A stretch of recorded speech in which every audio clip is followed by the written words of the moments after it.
ndamenagura, ndajanjagura, ndakandagira, ibyuya biraza. Kandi Imana irimo irakora igitangaza. Umwana mwahesabye harageze ngo avuke, ariko ubujiji bugatuma nirukana dayimoni ntazihari.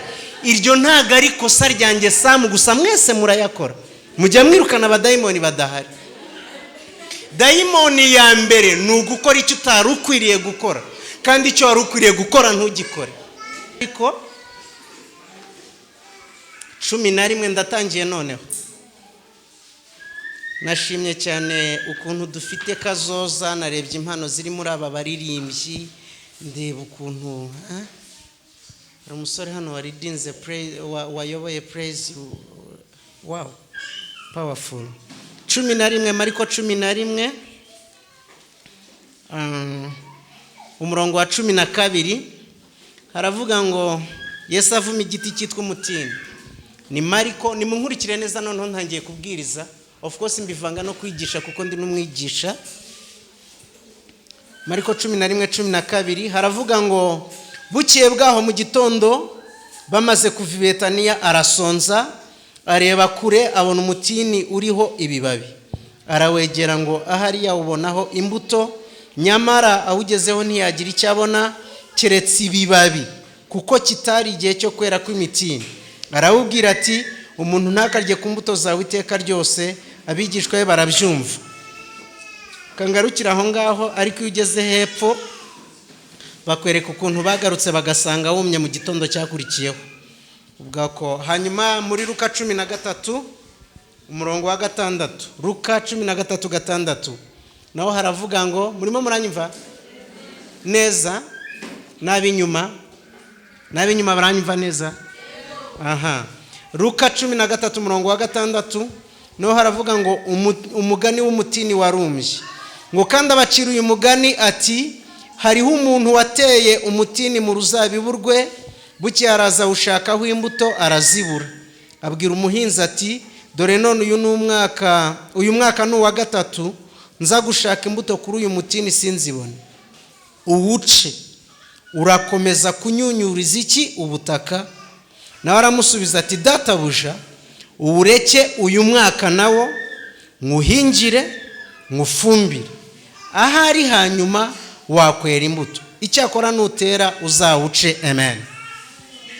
Nta wundi murongo ndi busome, iyo ngiyo irahagije.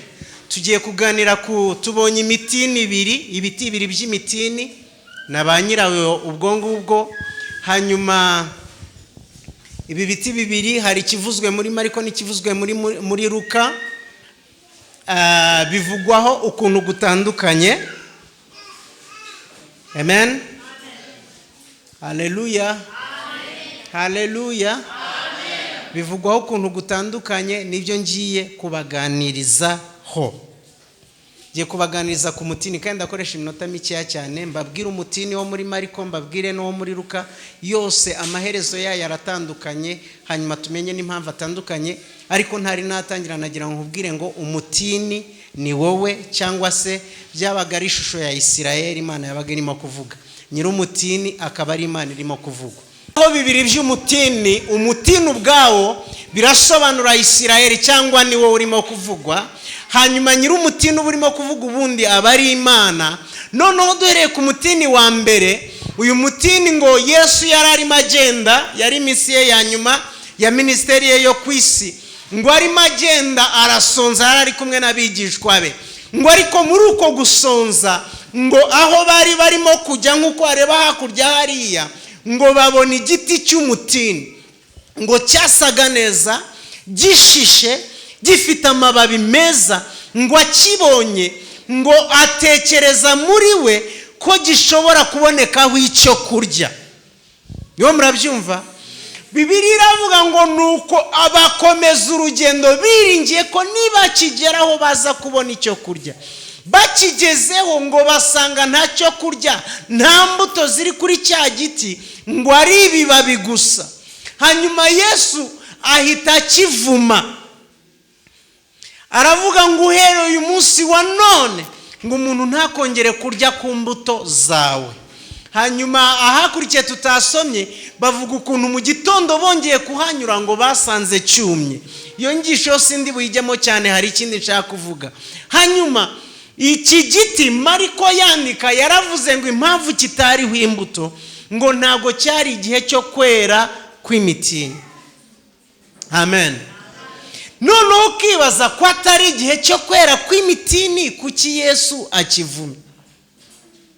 Yesu ashimwe. Haleluya. Ngiye kubabwira impamvu ebyiri zatumye Yesu avuma iki giti.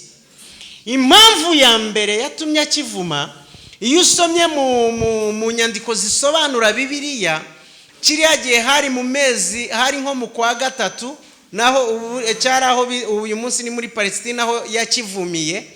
Abangaba barimo kurwana na Isirayeli, kandi bariya n'abavandimwe. Ibyo sinshaka kujya muri ziriya ntambara, kubera ko nabonye nazo zabyaye indi ntambara nanone kuri YouTube, ngo Imana ya Isirayeli ngo yananiwe no kurengera ubwoko bwayo, ngo none twebwe turacyahita Imana ngo ni Imana y'u Rwanda, ngo mureke izo nonsense, ni ya Isirayeli. Yesu ashimwe cyane. Aho ntago nshaka kuhajya cyane. Ni Imana ya Abrahamu na Isaka na Yakobo, niyo identite yayo. Hari ibintu twadukanye mu madini yacu uyu munsi wa none, ihinduka ikaba Imana y'umushumba. Imana y'umushumba ntago mbihakanye, umushumba afite Imana, ariko hari abandi bashumba nanone, kandi n'abashumba nabo batizera Imana, bamaze guhinduka Imana mu wundi buryo. Iyo utangiye kuyita Imana y'umushumba wacu rero, rimwe na rimwe abaye atari uwa nyawe, se twabigenza gute? Identite yayo izwi idashidikanywa ni Abrahamu na Isaka na Yakobo. Kuba mbonyemo Imana nta kibazo, nyubaha nayo yikunde sava, ariko itangira kubihindura hato utazaba disappointed. Yesu ashimwe cyane. Utazumva inkuru zanjye ngo bansanze mu kabari nasinze, cyangwa bamfatanye n'indaya. N'urugendo ndimo kwitangaho, ntago ari uko nteye, nuko nanga kukuvuga ngo tutabipfa. Yesu ashimwe cyane. Hanyuma ukavuga uti ni mu ndebere wa muntu wari maze igihe uvuga Imana ya Samu, Imana ya Samu, hanyuma ukansanga muri ibyo ngibyo, ugahita unyangana nayo. Gumana Imana ya Abrahamu na Isaka na Yakobo. Umunsi ngiye ntakubereye umwizerwa, yizaguma ari iyo kwizerwa. Kuko nutangira kugira iyanjye umunsi umwe, hari abantu bazi kwirakaza no kuva mu nsengero ngo pastor ntiyamusuye, ntiyamuhamagaye, ntiyamutwereye. That nonsense. Umunsi pastor atazagutwerera cyangwa atazagusura, utazamwangana nayo. Reka kuyimwitira rero, niguma ari Abrahamu na Isaka na Yakobo, kuko hari igihe azakora ibintu bitanyuze umutima wawe. Yes, azabikora n'umuntu. Haleluya.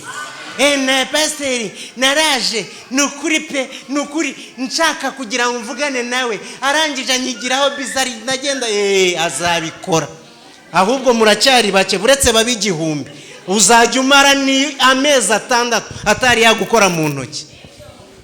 Numuhamagara ye kukwitaba. Uri mu biki? Uwasanga mwese muhamagara kitaba. Hari igihe uzahamagara icyumweru atitaba, abiri utitaba, wandike message atazisubiza, bizaba. Keretse nataguka. Naho kwaguka nibibaho bizaba. Rero nushaka uyimwitira none ahanga, icyo gihe uzayimukuraho. Reka iguma ari Abrahamu na Isaka na Yakobo. Simvuze ko adasenga Imana, navuze ngo mwihorere. Umunsi wabaye disappointed bitewe n'ibyo yagukoreye, kuko nta uneza bose, izaguma ari yo kwizerwa, izaguma ari yo kubaho, izaguma ari Imana nyamana, utazamwangana nayo. Kuko ushobora kumwangana hano ukahava, ariko nuguma n'Imana ya Abrahamu na Isaka na Yakobo ukavana hano, naho uzagenda ukiyizera kandi ukikunze. Ndumvikanye? Haleluya. Tuvuge amen adi. Aha. Iyi Mana rero, cyangwa reka nivugire Yesu tuvuze, bamwe ntago barasobanukirwa ubutatu butagatifu. Iyo mvuze Imana ntago bamenya ko mvuze Yesu, ntago bamenya ko mvuze Mwuka Wera.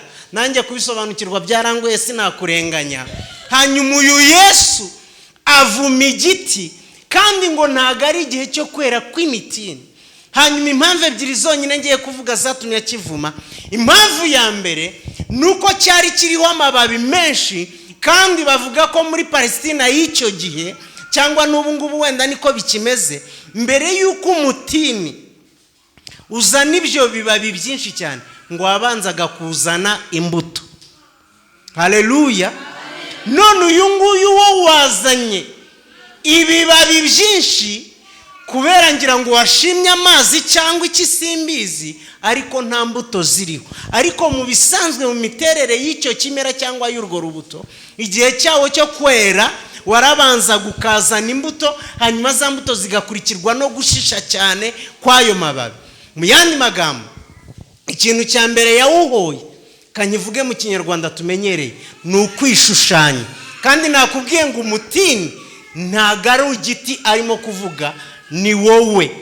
Kwishushanya, hari abantu bazi kwishushanya bakiyerekana uko batari, akigira mwiza kandi agambanira itorero, akaza imbere akakubwira ukuntu uri igitangaza, wigisha neza, uri umukozi w'Imana, nkunda ukuntu uvuga, nkunda abanene. Yagera akavuga ati aha ngo nabakiristo da, ngo nzabakozi w'Imana, nzaba nde mwe. Icyo bita kwishushanya, kwigaragaza uko utari. Uyu mutini wigaragaje nk'uri w'imbuto ariko nta mbuto ziwuriho. Icyo ni icyaha cyitwa kwishushanya, cyatumye Yesu atawihanganira. Aho kugira ngo uze hano wiyambitse birebire wigize umuhatari. Uri murabyumva? Wenda reka mvuge ku bahungu, abagore baragoye dukunda kubavuga kenshi kubera ko imyambarire yabo ngo nibamo ibibazo, niyacu bibamo. Kanivugira umuhungu, aho kugira ngo uze hano wambaye itise nk'uku kwanjye, njyewe ngubu ngo ntago nkiri umurokore cyane, nsigaye nambara ibinkwira neza bimfitinga, ariko nakababaro nakweye mu gukuburirwa imyenda. Haleluya. Hari ubu ntago ari fitting cyane, hari igihe nambara ibimfashe kurushaho. Yesu ashimwe cyane. Ntago gukizwa no gukorera Imana bibuza umuntu gusirimuka no kugendana n'ibigezweho. Murekeshe ibyo nibiki, mureke. Hari ibindi bihe baba baraduhaye umwenda. Hari umuntu uguha umwenda ukuruta ku buryo nawe ujyana ku mutayeri akawurira forma akagabanya. Uri murabyumva? Ibyo narabirenze rero, ndagenda bakawumpimaho bien. Ndashima Imana. Aho kugira ngo rero uze wambaye amatise nk'iyi nambaye, iyi ntago imfashe cyane, reka nyitangeho urugero. Aho kugira ngo uze wambaye itise n'agakote ariko imbere uri ikibore, uzazi ipantaro igera ahangaha, bizorohereza n'abayobozi kumenya uko bagutwara n'uko bakwita. Kuko iyo uje wigize nk'uku nigize, hari igihe ubajijisha, rimwe na rimwe Mwuka Wera atabagenderera, bakaba barinda aho bakugeza ahangaho ugafata mikoro kandi biri muri ari uburozi. Sorry to say. Ndimo ndumvikana? Icyo ni icyaha rero Yesu yananiwe kwihanganira. Hari abantu bazi kubeshya abantu, bakajya n'imbere y'Imana bakayibeshya, akaba abizi neza ko ari mubi, ariko yagera n'imbere y'Imana agasenga yigize mwiza. Hari umuntu Bibiliya ivuga muri Luka 18, abantu babiri ngo bagiye gusenga. Bibiliya iravuga ngo umwe ari umufarisayo, undi ari umukoresha w'ikoro, ngira ngo I think. Hanyuma ngo umwe aragenda ajya imbere y'Imana. Dore ukuntu yavuze, nimwumvire isengesho. Aravuga ngo ndagushimye Mana, ngo kuko ntari umunyabyaha, ntago ndi umusambanyi nk'abariya. Ikindi nge urabizi mu cyumweru niyirizaka. Icya kabiri, ngewe ntanga icya 10. Aravuga ngo ndagushimye rero kuri uko kuntu wangize. Ngo hari noneho umukoresha w'ikoro, ngo aragenda, niba ari umukoresha w'ikoro, niba ari umwanditsi, ni mu byaho ngaho, ngo ajya imbere y'Imana, ngo atinya no kureba hejuru, ngo asenga areba hasi, aravuga ngo ntago nkwiriye kuba imbere yawe. Haleluya. Bibiliya isozi iyi nkuru ivuga ngo ndababwiza ukuri ko uyu mukoresha w'ikoro ngo yavuye kuri uwo musozi atsindishirijwe kuruta wa mufarisayo. Imana irashaka, niba uri umusambanyi, niba uri umujura, niba uri umunyeshyari, uzi imbere yayo nk'ukuri. Reka kuza imbere yayo kandi ngo utangire kwijijisha no kwigira mwiza, kuko irakuzi. Amen. Iki cyaha cyo kwishushanya rero ni icyaha Yesu yananiwe kwihanganira, abarawuvumye. Amen. Kamvugemo na kandi ntari navugiye inkuru. Abantu benshi na hano ubwacu bashobora kuba bahari, iyo muri kumwe ubu iyo utamwegereye kuko uyu mutini bawubonye ko ari mwiza kuko batawegereye, ariko wamwegera. Ayayayayayayayayaya, iyo turi hano ari hano azamuye amaboko, bamwe bagira n'amarira ya hafi, agahita narira, ndagushima Yesu, agahita narira. Uhita uvuga uti mbega umuntu w'Imana, kubera ko ari kure yawe, ariko wibesha ukamwegera, mukaba nko mu gipangu kimwe wenda.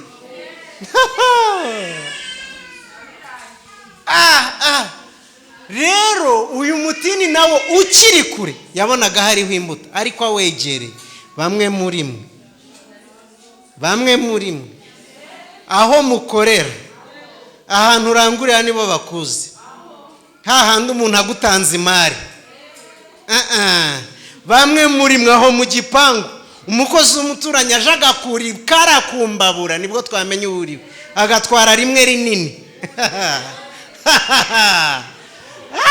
Nibwo kuko warakwegereye, ariko iyo ari kure, uri imfura, useka neza, uritonda, uvuga amagambo make, ariko iyo akwegereye, please garagara imbere y'Imana nk'umunyakuri, wikwigaragaza uko utari, garagaza ishusho yawe y'ukuri. Kamvuga impamvu ya kabiri njya kuri wa mutini wundi dusomye muri Luka, hanyuma tuhite dusenga. Impamvu ya kabiri yatumye uyu mutini bawuvuma, nuko nubwo bavuze ngo ntago cyari igihe cyo kwera kw'imitini. Muranyumva neza?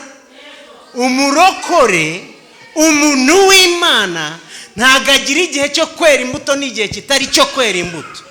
Ku manywa ugomba kwera imbuto, nijoro ukera imbuto, mu zuba imbuto, mu mvura imbuto. Haleluya! Bakureba ukera imbuto, batakureba ukera imbuto, mu bukire ukera imbuto, no mu bukene ukera imbuto, mu burwayi ukera imbuto, uri na muzima ukera imbuto. Umuntu w'Imana, umwisirayeli nyakuri, ntago agira igihe cyo kwera n'igihe kitari cyo kwera. Hari abantu bitwaza ko babirukanye ku kazi, bamwe na bamwe bazi kugira, bazi kudefanda ubusambanyi bwabo, akavuga ngo Mana nawe urabibona ngo umugabo yarantaye, ngo Mana nawe urabizi ko nta kazi ngira, agatangira gushaka rezo zo gushyigikira ubusambanyi bwe. Umuntu w'Imana bakwishyuza era imbuto, batakwishyuza era imbuto, ufite amadeni era imbuto, nta deni ufite era imbuto, wariye era imbuto, ushonje era imbuto.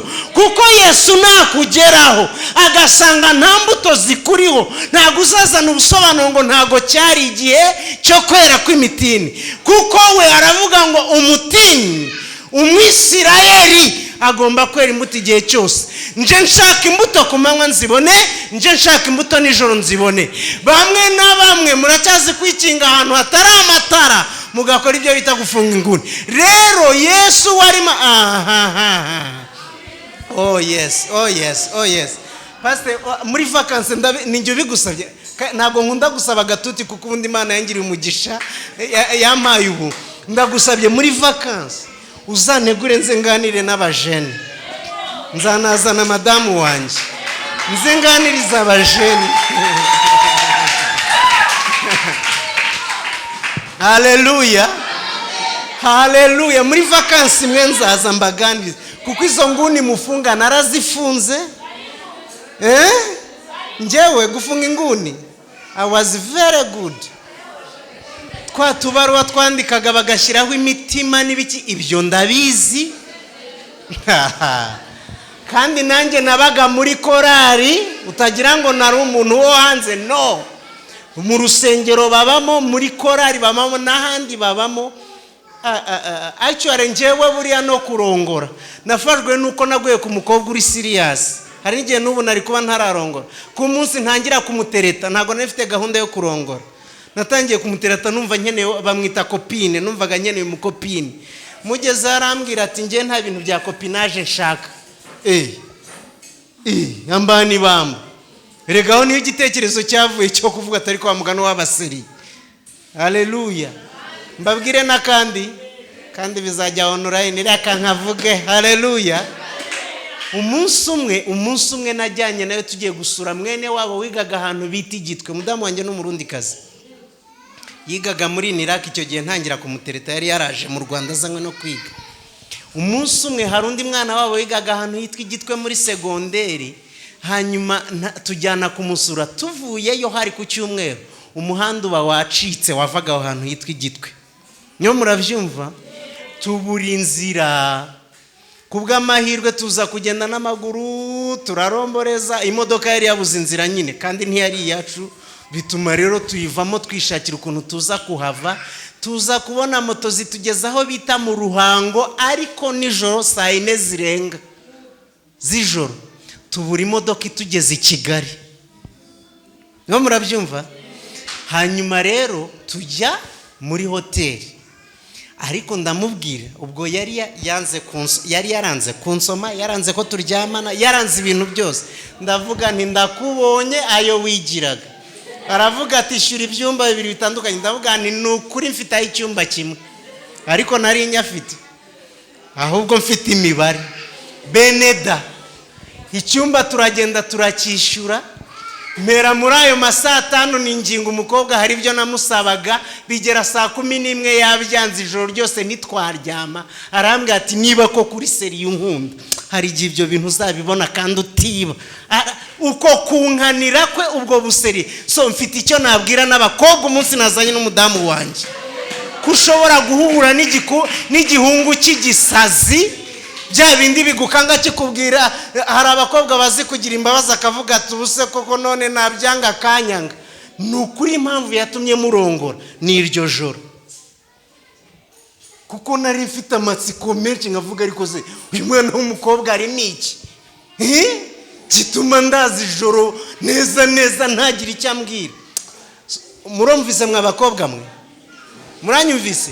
Ushaka guhura n'igihungu cy'igisazi ariko ukagishyira kuri discipline kugeza kigutwaye. Izo mbabazi uvuga ngo urazimugirira ngo kugira ngo atakwanga, ahubwo ararakwanze. Umara kuzimugire ejo mu gitondo wa telefona ntiyitabe, akaza kwandikira nijoro saa 4 ngo narindi busy, kandi mbere ntiyajyaga aba busy. Utari wanga nako utari wemera ntiyajyaga aba busy. Ndumvikanye? Urumva nafite message y'abajene. Haleluya, haleluya. Rero mwabantu mwe, nta gihe cyo kwera imbuto n'igihe kitari cyo kwera imbuto. Bamwe muzi kudukangisha adoresa. Ushobora kwera imbuto uri umwadoresa. Umwadoresa muramuzi?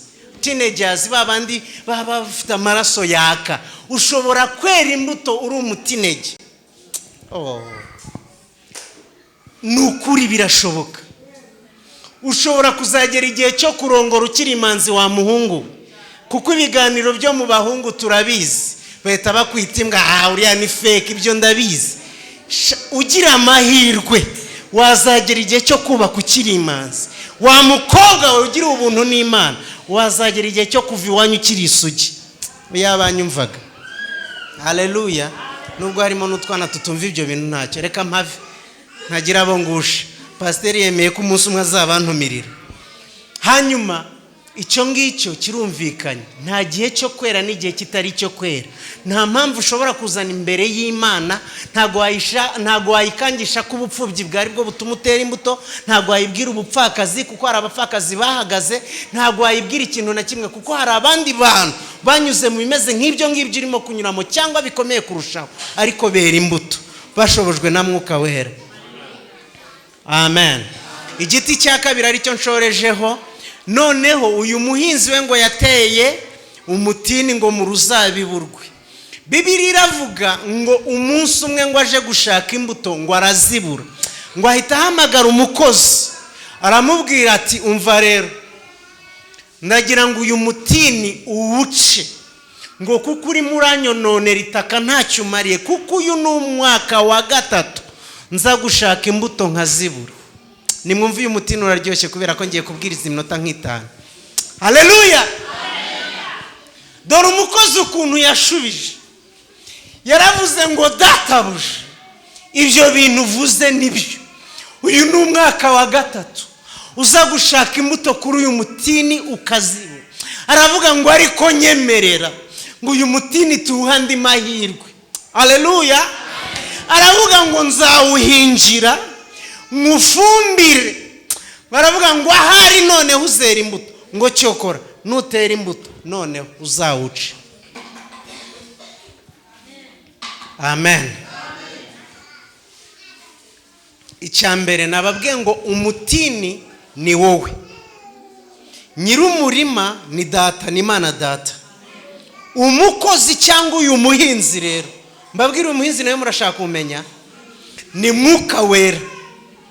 Haleluya. Mwuka Wera ni wo muhinzi urimo kuvuga. Iyo bavuze ngo umwaka wa mbere yaje gushaka imbuto, ni Mose n'amategeko ye. Amategeko ya Mose ntago yatumye abantu bakira gukiranuka kw'Imana. No muranyumva? Umwaka wa kabiri aza gushaka imbuto n'abahanuzi. Haleluya. Abahanuzi nabo baraje, uwo mwaka wose ufite icyo uhagarariye. Umwaka wa mbere ni Mose n'amategeko. Ntago amategeko ya Mose yatumye abantu bakiranukira Imana cyangwa berera Imana imbuto. Hanyuma umwaka wa kabiri ni umwaka w'abahanuzi. Abahanuzi nabo baraza barahanura Isirayeli, barayijagajaga, ariko Abisirayeli ntibabuze kujya gutambira Bayali bitambo n'ibindi bintu. Abahanuzi bararangira igihe. Umwaka wa gatatu Yesu ubwe ariyizira. No muranyumva?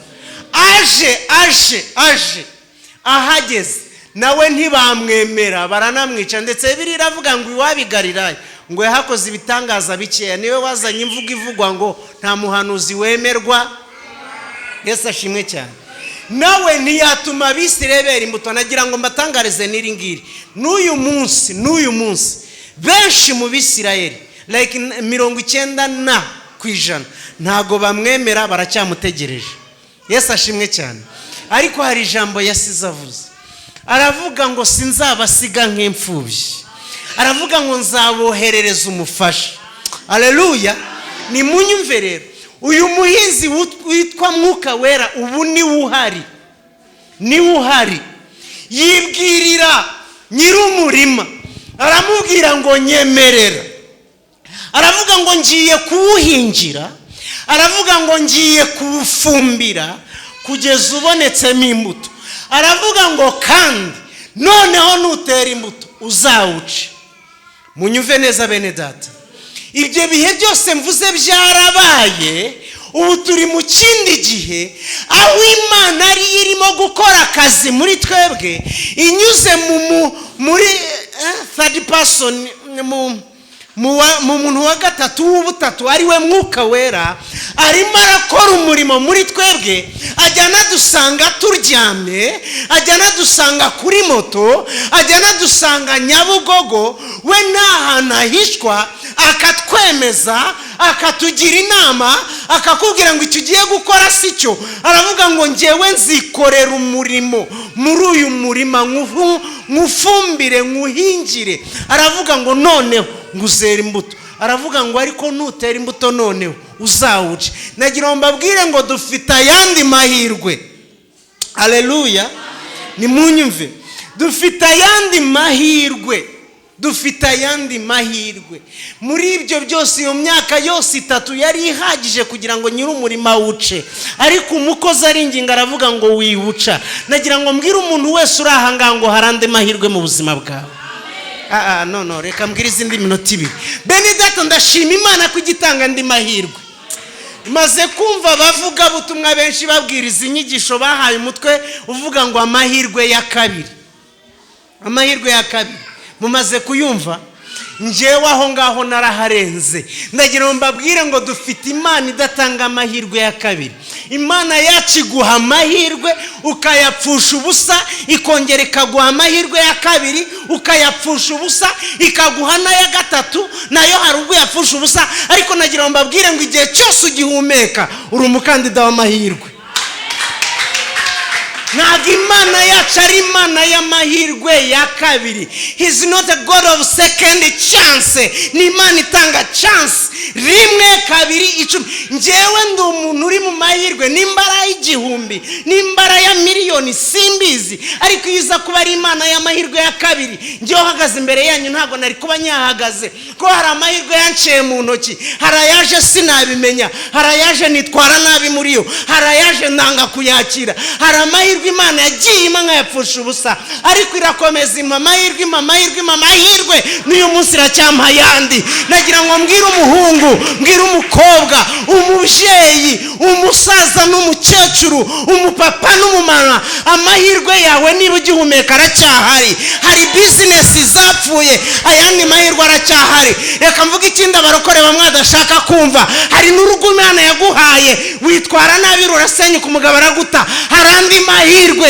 ntabwo birarangira. wigeze gukora bizinesi witwara nabi irahomba, hari andi mahirwe. wanze umuntu, hari andi mahirwe. barakwanze, hari andi mahirwe. ikintu cyose ni Imana itanga amahirwe, ikongera igatanga amahirwe, igakomeza igatanga amahirwe ku muntu wese ugihumeka. uri umukandida w'ayandi mahirwe. imyaka yawe ntitumutekereza ko byarangiye, amashuri wize ntatumutekereza ko ni Imana. haleluya! ni Imana ihama rimwe na rimwe itarebye n'aho bavuka. ni Imana yafashe umwana w'umuhungu wari uragiye intama, irangiza imuha amahirwe yo kuyobora igihugu. rimwe na rimwe iguha amahirwe idashingiye ku byo urimo, idashingiye ku uvuka, idashingiye ku kuntu abantu bagufata. rimwe na rimwe iguha amahirwe utazi uruzungu, rimwe na rimwe iguha amahirwe utazi urufaransa, rimwe na rimwe iguha amahirwe utazi kwambara ibintu bijyanye, rimwe na rimwe iguha nayivuga gute mbega Imana nayivuga gute? ntabwo mfite amagambo yatuma asobanura ukuntu ari Imana itanga amahirwe. umunsi umwe nigeze kugenda ahantu, nakoze hano mu Rwanda muri banki imwe, reka nekwirirwa nyivuga nabanyikoreye publicité, reka mbyihore ntabwo banyiciye. ndagenda bene data, nakoze interview naramaze gusinya contrat. ibintu nabivuga gutera. haleluya! kandi amashuri yanjye yarashekeje.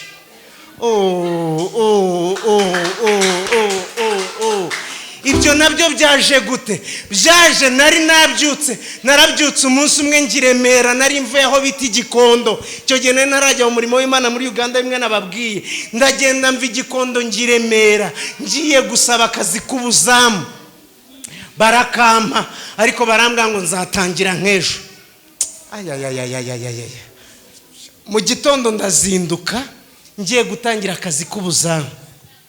nzajya hembwa amafaranga menshi, 30,000. menshi kabisa. haleluya! hanyuma ngezeyo mpura na boss arimo asohoka mu gipangu, arangije arambwira ngo bite shaka do, ngo mbabarire, ngo wamaze kugenda mbitekerezaho, ngo mbona uri umwana cyane ntago wazagashobora, ngo none ngo nabonye undi muntu ngo mukuru ngo uzajya agakora, rero mbabarire usubireyo, Imana izaguha kandi. ntago nzi ko nigeze kugira umubabaro nk'uwo nagize icyo gihe. bene da narababaye, umunsi umwe rero uwo mubabaro, inyuma y'uwo mubabaro ndagenda. icyo gihe nabaga mu rusengero, mutaza kugira ngo nari mfite ahantu ho kuba, nararaga mu rusengero. ntabwo babyumvise.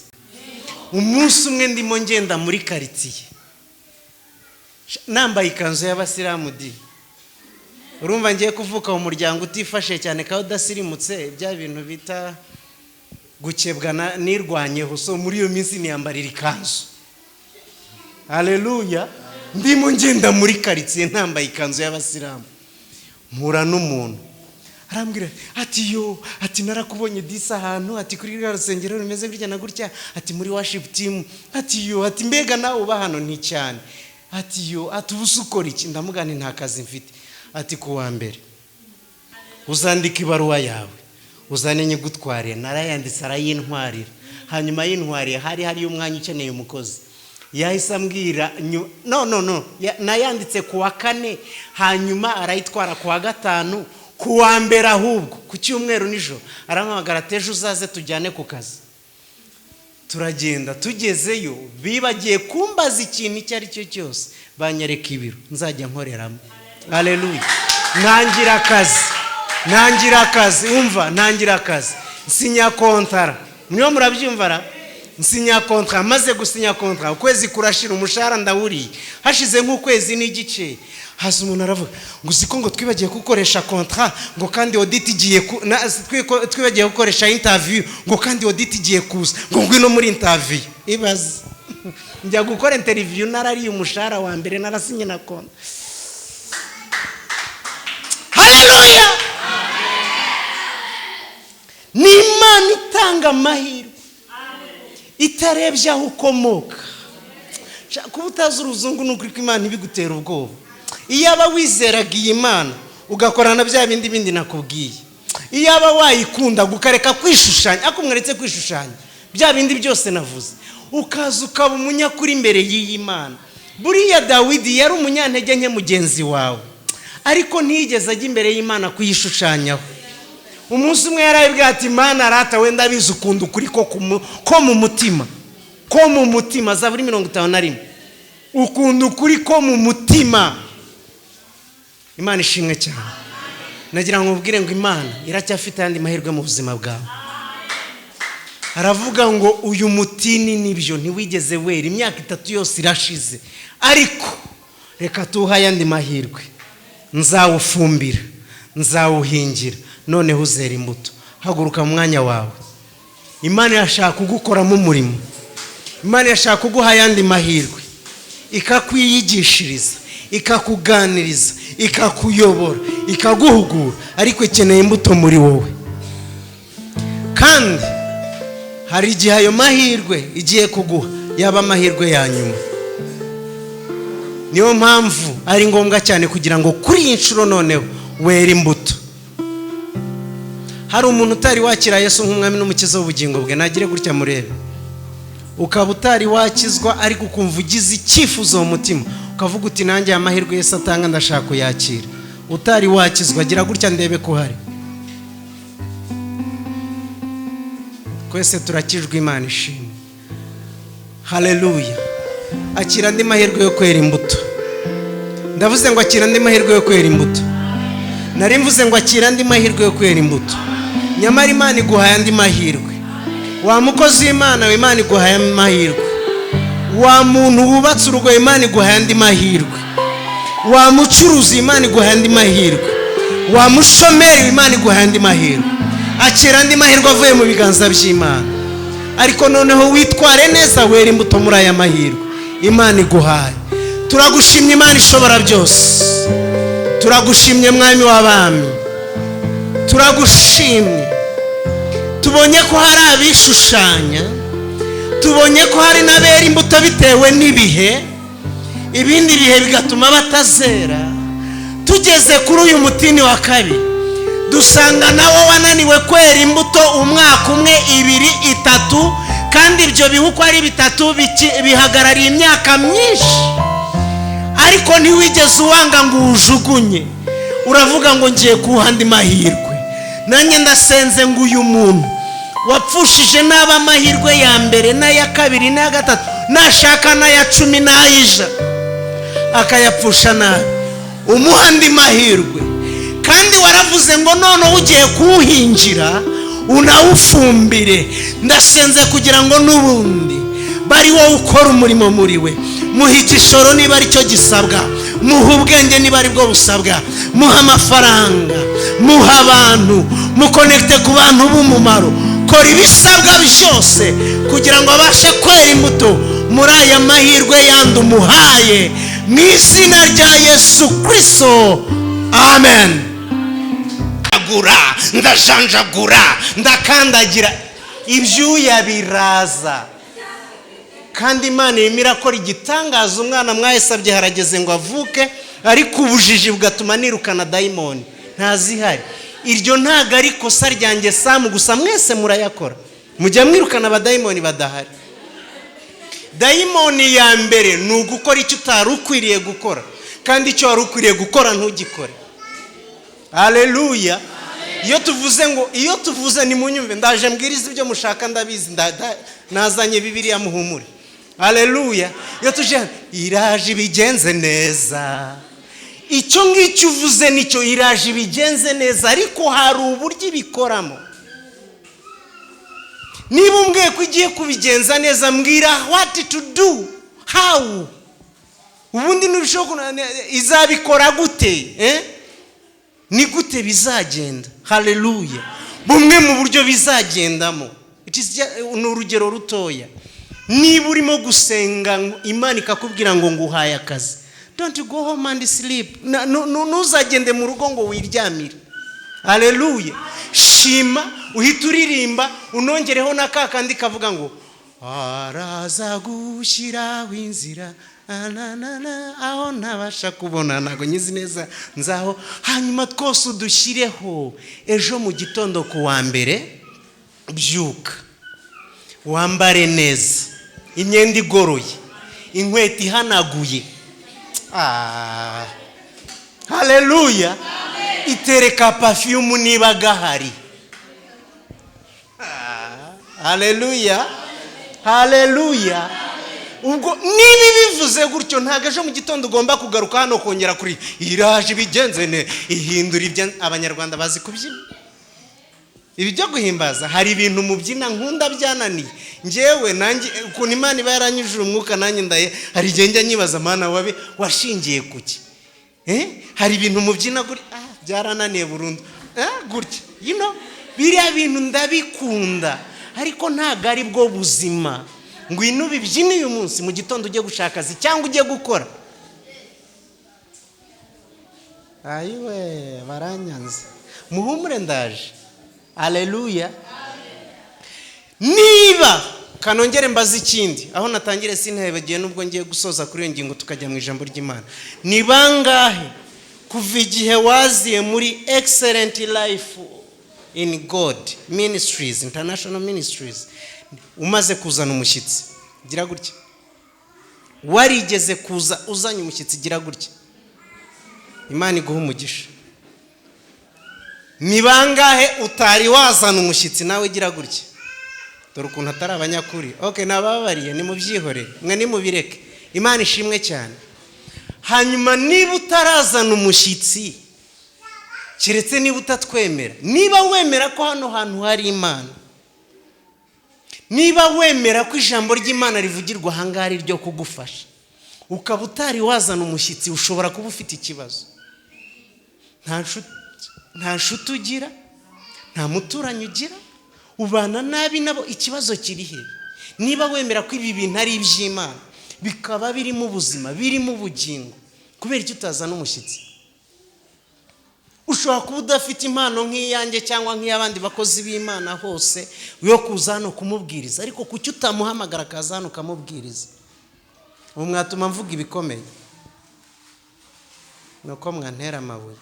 Njyewe nabashe, Imana yangiriye ubuntu bwo kugenda si cyane, ariko ibihugu by'abaturanyi byose nabigenzemo kandi nabikoreyemo umurimo w'Imana. Haba hano Tanzania, Kenya, Uganda, Burundi, ahantu ntari nagera hano muri ibihugu bidukikije ni muri Kongo. Yesu ashimwe cyane. Haleluya. Ariko nanone nakoranye n'abantu bo muri Kongo cyane cyane, twahuriye mu bintu byinshi bitandukanye. Ahantu nabonye ahantu baza ku rusengero, ni mu nyumva kangaka karababaza, ariko mu nkunde ndimo ndababwira umuti ushobora gukiza. Mu Rwanda no mu Burundi niho nabonye abantu bajya gusenga batajyanye amaturo, urimo urabyumva, bategereje ahubwo ko amateraniro narangira bari buze kwegera pasiteri bakamutura ikibazo akabaha agatike. Sorry to say, ndashaka kubabwira impamvu rimwe na rimwe dutinda mu bintu byitwa ubutayu, cyane cyane ko nabyo buriya ku rundi ruhande bidasobanutse. Muri Uganda cyane cyane niho nakoreye ministry, niho nakiriye umuhamagaro w'ubupasiteri. Sinigeze mbona na rimwe umuntu aje kundeba atazanye ikintu. Sinigeze na rimwe mbona umuntu aje kundeba hakaba nuza azanye byibuze igihumbi cy'amagande. Icyo ubu ngubu ararenga 300 y'amanyarwanda, ni nka 300 nandi y'amanyarwanda, ariko icyo gihe yarakiri muri 200 na. Urimo urabyumva? Byibuze akazana igihumbi cy'amagande ariko akumva ntibibaho, biteye isoni ko yaza kureba umuhanuzi cyangwa umushumba cyangwa umuntu w'Imana nta kintu azanye. Nabo ni abantu badasenga cyane, bafite umwanya muto w'ibi bintu twita gusenga. Hari umusozi bita umusozi w'amasengesho bahita Prayer Mountain, uraho bita Seguku. Abantu benshi bajya gusengera, niyo bariyo kuri uwo musozi usanga barimo, kandi ubwo yirije agendana agacupa k'amazi arimo anywaho, agenda urumva. Donc ni abantu ibi bintu byo gusenga byanyu by'Abanyarwanda ntago bazi gusenga ibi bintu byo kwibabaza cyane. Of course ntibashobora kubura y'abasenga ibyo ngibyo, ariko abenshi muri bo ibyo bintu byo kwibabaza, byo kwicisha inzara, kananirwa kurya no koga no kunywa utuzi ntago babimenyereye kabisa. Ariko kubera icyo kintu cyo kubaha abakozi b'Imana, hari ikindi kintu nakundiye abagande, ndabakunda cyane. Pastor Frank, I think ugomba kuba unyumva cyane. Haleluya. Ukijijwe arabigaragaza, n'udakijijwe arabigaragaza. Ntago bameze nk'Abanyarwanda. Umunyarwanda ajya mu cyumba cy'amasengesho yambaye n'agatambaro n'ijipo itwikiriye inkweto, ariko aroga afite ishyari. Sorry to say. Bo barabigaragaza. N'abapfumu baba bariyo kuri radio na televiziyo bamamaza uburozi bwabo. Kuri radio, akajya kuri radio cyangwa kuri televiziyo akavuga ndi Musa wo Muganda, ubwo nyine ni umupfumu. Ni Musa wo Muganda yave Tanzania, ngo ndumupfumu ukomoka muri Tanzania cyangwa imiti. Of course ntabwo abyita ibirozi, aravuga umuti wanjye ngukura Tanzania, Karagwe, Samuel, ibintu nk'ibyo ngibyo. N'umurokore nawe akiyamamaza. Ariko ibyo bintu byose nari ngiye kubabwira ukuntu abo bakijijwe nubwo batazi ibyo bintu byo gusenga cyane, kubera ukuntu bubaha abakozi b'Imana, bakabaha agaciro, bakamenya no kubaha. Imana ibaha umugisha ku rwego ntashobora kubabwira, ku rwego ntashobora kubabwira. Ariko twebwe umuntu ashobora gusenga imyaka 20 muri uru Rwanda rwacu asenga, kandi agerageza no kwirinda agerageza no kwirinda pe. Yambara ibintu ngo bizazatuma tugwa, usibye ko ngewe umuntu uzangusha kubera imyambarire ye, yewe azangusha. Ubu si ikintu tutarabona niki ko ari byo bituma hamwe na mwanirukana abantu mu rusengero ngo bambaye mini. Njewe ushaka no kuza wambaye ubusa nakure kukaza, kubera ko n'ubundi n'uwambaye birebire si igisobanuro cyuko akijijwe. Sorry to say, ndaje mbwiriza. Haleluya. Haleluya. Ntago ndimo gushyigikira mini mutaza kunyumva nabi, ariko wa muntu aje mukamwerera imbuto, mukamwereka Kristo, yazamukora mu muro kugeza igihe yambara ibirebire kubarusha mwese yarabasanze. Ariko yaje mugatangira kumureba nk'idayimoni, ibyo twagiye tubibona. Aho umuntu ajya mu masengesho igikuba kigacika bakarebana, ubundi ukajya kubona bamuzaniye akantu ko kurenza. Mumwihorere mwebwe, ni mumwihorere, muvuge Yesu wa nyawe. Hari navuga utumwa ajyana umwamutumiye nk'uko nguko agatangira kubwiriza imyambarire, nibyo murya nibyo munywa. That is nonsense. Uwo tugomba kuvuga ni Kristo. Iyo ugiye muri ibyo ngibyo, wende data mujye mwambara watumiwe. Dore uyu mugabo aduhana amafaranga iyo twaje, agushyizemo amafaranga yorajije kwigisha abantu mujye mwambara ibirebire, musokoza agasatsi kareba inyuma. That is nonsense. Ntimugasiga iminwa cyangwa ntimukayisiga iby'umuhondo. That is nonsense. Vuga Kristo. Abantu nubereka Kristo ni umuti wa byose. Ndumvikanye? Hatagira umbeshyera, ntago nshyigikiye abambara ubusa. Kubuki bwambara duhita tumenya Yesu uri muri wo kwangana, ariko ntago tubiguhora natwe dusanze turi babi cyane. Nabwiye abantu ngo ubundi nta muntu mwiza ubaho, twese turabanyantege, nicyo turushanwa no kuzihisha. Hari abantu bazi kuzihisha, kandi umuhanga mu kuzisha twe tumwita umukiranutsi. Umuhanga mu guhisha intege nkeze twe duhita tumwita umukiranutsi, kubera ko intege nkeze azi kuzambaraho agatambaro keza, hanyuma akambara isikati ndende izigata.